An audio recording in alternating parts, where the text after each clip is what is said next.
Assalamualaikum warahmatullahi wabarakatuh. Perkenalkan, nama saya Ira Safitri, NPM 1804040051 dari jurusan Ekonomi Syariah kelas D di Institut Agama Islam Negeri Metro. Di video kali ini saya akan membawakan materi tentang keadilan ekonomi dan peran negara dalam sistem ekonomi Islam. Materi yang pertama adalah pengertian sistem ekonomi Islam. Sistem dalam terminologinya adalah keseluruhan yang kompleks atau suatu susunan hal yang saling berhubungan. Sejalan dengan definisi sistem, dapat dikatakan bahwa ekonomi Islam sebenarnya adalah bagian dari suatu tatanan kehidupan yang lengkap dan berdasarkan pada 4 bagian dari pengetahuan, yaitu pengetahuan yang diwahyukan dalam Al-Quran, praktek dan sunnah yang berlaku dalam masyarakat muslim seperti yang dicontohkan oleh Rasulullah SAW, dan ucapan-ucapan yang bernas, dedukasi analogi, interpretasi yang datang kemudian, dan konsensus yang disepakati oleh para ulama dalam suatu masyarakat yang dikenal dengan ijma. Sistem ini memuat suatu mekanisme yang built-in untuk pemikiran jernih yang disebut ijtihad. Umat Islam memahami ijtihad dengan upaya sungguh-sungguh dan bertanggung jawab dalam mencari solusi dari setiap permasalahan sosial, budaya, politik, dan yang berhubungan baik secara langsung maupun tidak dengan tradisi dan ajaran keagamaan.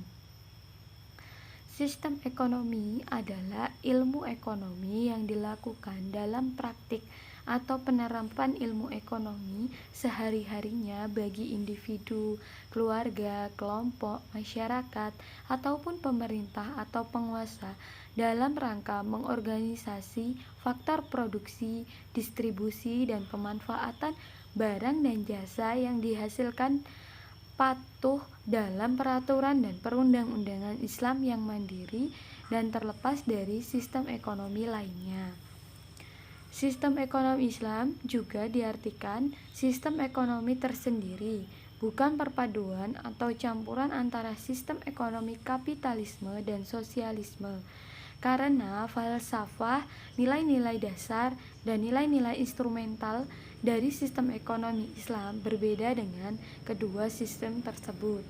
Jadi, sistem ekonomi Islam memperlakukan manusia bukan sebagai antroposentrisme, tetapi sebagai hamba Tuhan yang harus mengabdi dan mengemban tugas yang dipercayakannya sebagai khalifah.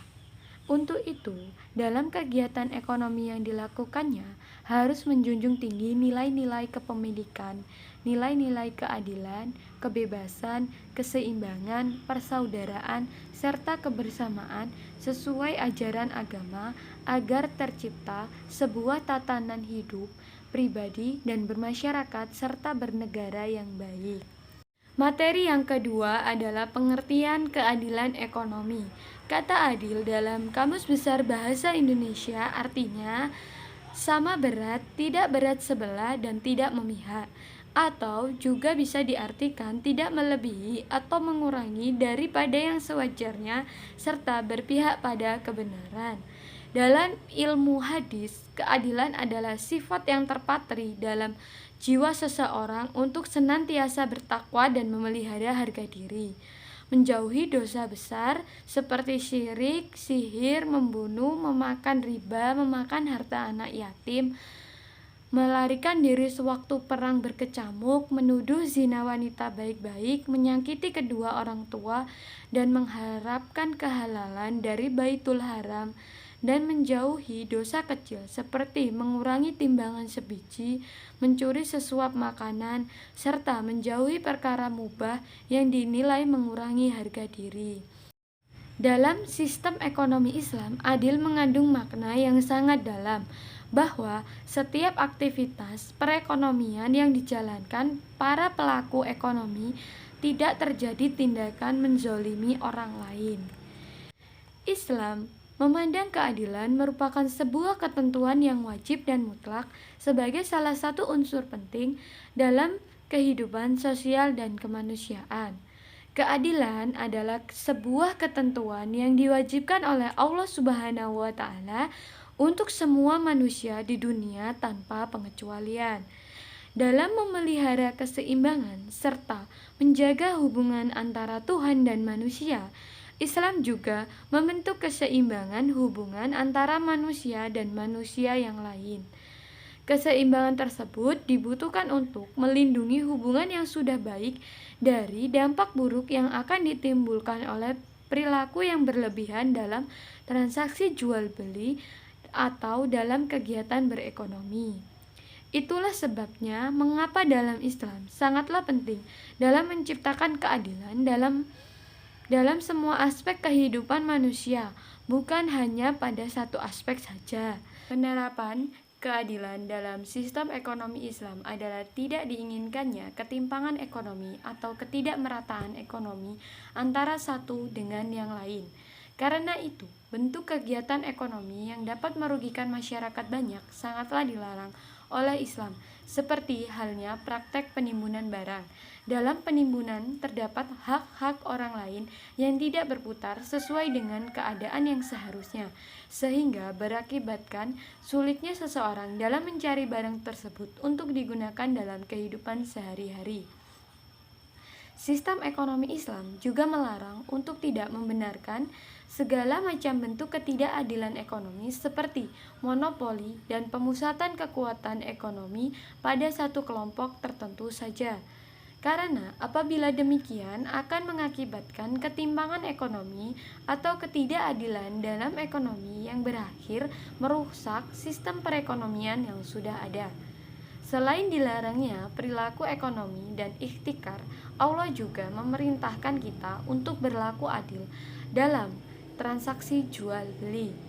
Selain dilarangnya perilaku ekonomi dan ikhtikar, Allah juga memerintahkan kita untuk berbuat adil dalam transaksi jual beli. Kita diperintahkan untuk menyempurnakan takaran dan timbangan serta dilarang dengan keras mengurangi hak milik orang lain. Sedangkan keadilan ekonomi seperti yang dilihat mengandung pengertian bahwa Al-Quran sangat menekankan persamaan manusia dan menghindari segala bentuk ketimpangan sosial yang berpangkat dari ketimpangan ekonomi. Materi yang terakhir adalah peran negara dalam sistem ekonomi Islam. Negara adalah bagian yang sangat penting dalam mewujudkan hukum ekonomi Islam, karena Islam secara sistem tidak dapat berjalan secara utuh tanpa adanya negara. Tujuan hakiki dari negara dalam Islam ialah memberikan maslahah kepada masyarakat yang mengantarkan manusia kepada kemakmuran. Ketika negara secara sistem telah menjalankan dengan landasan nilai-nilai Islam, maka tujuan yang diinginkan harus dicapai sesuai kehendak Islam. Dalam landasan ekonomi Islam, pemerintah memiliki peranan penting dalam menciptakan kesejahteraan masyarakat. Prinsip khalifah menjelaskan peran manusia sebagai wakil Allah. Oleh karena itu, setiap perbuatan yang dilakukan manusia memiliki konsekuensi yang akan diperoleh. Dasar pemikiran ini memberikan ketegasan kepada segenap manusia tentang fungsi dan eksistensinya di muka bumi sebagai agen pembangunan. Secara ruang lingkup, peranan pemerintah ini mencakup aspek yang luas, yaitu upaya mewujudkan konsep pasar yang islami. Tujuan ekonomi Islam adalah mencapai falah yang direalisasikan melalui optimalisasi maslahah. Oleh karena itu, tujuan peran pemerintah adalah menciptakan kemaslahan bagi seluruh masyarakat agar dapat menjalankan fungsinya maka masyarakat atau manusia membutuhkan media yang berupa pemerintah. Media pemerintah penting bagi manusia agar hubungan antara manusia dapat terjaga dengan baik. Manusia harus menjaga keharmonisan dalam segala interaksi, dan pemerintah memiliki peranan penting untuk menjaga keharmonisan tersebut.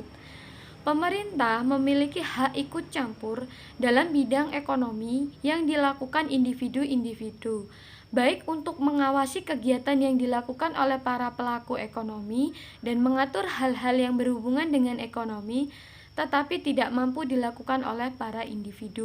Pemerintah merupakan pemegang amanah untuk menjalankan tugas-tugas kolektif dalam mewujudkan keadilan dan kesejahteraan dan tatanan kehidupan yang baik bagi seluruh masyarakat. Sebagai pemegang amanah, eksistensi dan peran pemerintah ini memiliki pondasi yang kokoh dalam Al-Quran dan Sunnah, baik secara eksplisit maupun implisit. Peran negara diperlakukan dalam instrumen dan fungsionalisasi nilai-nilai ekonomi Islam dalam aspek legal, perencanaan, pengelolaan, dan pengawasannya. Oleh karena itu, pemerintah sebagai pemilik manfaat sumber-sumber ekonomi bersifat publik termasuk produksi dan distribusi serta sebagai lembaga pengawas kehidupan ekonomi. Ikut campur tangan pemerintah ini bukan berarti pemerintah berhak memonopoli segala sumber daya ekonomi negara. Seluruh hasil campur tangan pemerintah bertujuan untuk menghasilkan individu dan masyarakat yang saleh. Peran pemerintah tercermin jelas dalam menciptakan pasar yang efisien yang mampu menghasilkan maslahah yang maksimum. Pasar ini terjadi manakala harga yang tercipta sama dengan biaya minimum untuk menghasilkan satu barang tersebut. Secara teknik, kondisi seperti ini dapat tercipta apabila pasar dapat bersaing dengan sempurna, di mana tidak satupun individu yang dapat mengatur harga pasar. Dengan demikian, pasar efisien merupakan pasar yang setiap produsen dapat menetapkan harga yang konstan dan besarnya harga adalah sama dengan tingkat minimum. Namun, realisasi pasar yang efisien tidak dapat terwujud bila diserahkan sepenuhnya kepada pelaku pasar, maka intervensi pemerintah sangatlah diperlukan. Menurut ekonomi Islam, negara mempunyai peran penting dalam perekonomian. Pakar ulama dan pakar ekonomi Islam sepanjang sejarah telah membahas peran penting negara dalam perekonomian.